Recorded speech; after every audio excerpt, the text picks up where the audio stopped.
La mauvaise femme. Conte russe. Il y avait une fois une mauvaise femme. Elle vivait avec son mari. Elle ne l'écoutait en rien. S'il lui disait de se lever plus tôt, elle restait 3 jours suite au lit. S'il la priait de cuire des crêpes, elle lui criait Drôle, tu mérites pas de crêpes. N'en fais pas alors, puisque je n'en mérite pas. Aussitôt elle faisait 2 seaux entiers de pâtes et en gavait son mari.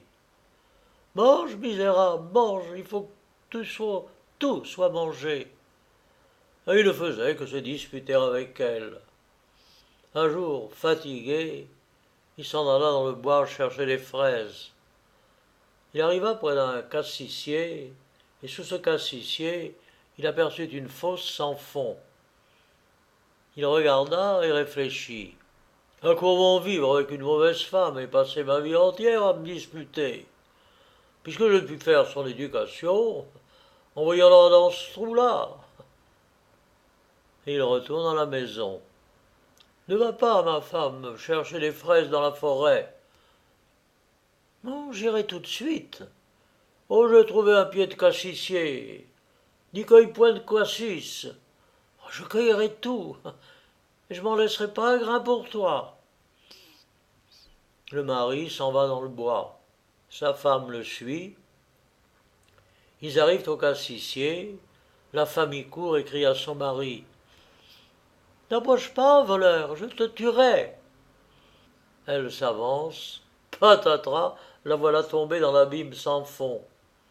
Le mari retourna chez lui. Il passa 3 jours sans sa femme. Le quatrième, il vint voir ce qu'elle était devenue. Il prit une longue corde, la laissa tomber dans le trou et la retira. Que voit-il? Un diablotin qui s'était attaché à la corde. Il eut peur. Il aurait bien voulu rejeter le diablotin dans le trou. Mais l'esprit impur cria d'une voix lamentable. Brave homme, ne me rejette pas dans le trou. Fais-moi arriver sur terre. Nous avons reçu la visite d'une méchante femme.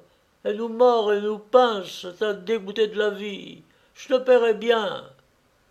Le paysan eut pitié de lui et le tira dehors.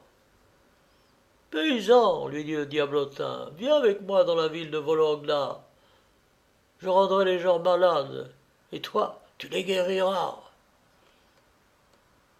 Et le diablotin se mit à tourmenter les femmes et les filles des marchands. Elles devinrent folles et malades. Le paysan se donnait pour médecin. Partout où on l'appelait, à peine avait-il mis les pieds sur le seuil, l'esprit impur déguerpissait. Les malades étaient guéris. Le chagrin se changeait en une joie universelle. Le paysan était au comble du bonheur. On lui donnait de l'argent, on le nourrissait de petits pâtés. Un jour, le diablotin dit « Oh, j'en ai assez de toi, paysan. Je vais aller chez la fille d'un Richard. Fais attention de ne pas la guérir, je l'avalerai. » La jeune fille tomba en effet malade. Elle fut prise d'une telle folie qu'on ne pouvait pas même l'aborder. Ses domestiques se jetèrent sur le paysan, l'empoignèrent et le firent entrer de force dans la maison. « Guéris-la, criait-il, sinon on te fera mourir. » Que faire? Le paysan résolut d'avoir recours à la ruse. Il ordonna à tous les cochers, les palefreniers, de courir par la rue devant la maison, en faisant claquer leurs fouets et en criant de toute leur force « La méchante femme est arrivée! La méchante femme est arrivée !» Et il monta dans la maison.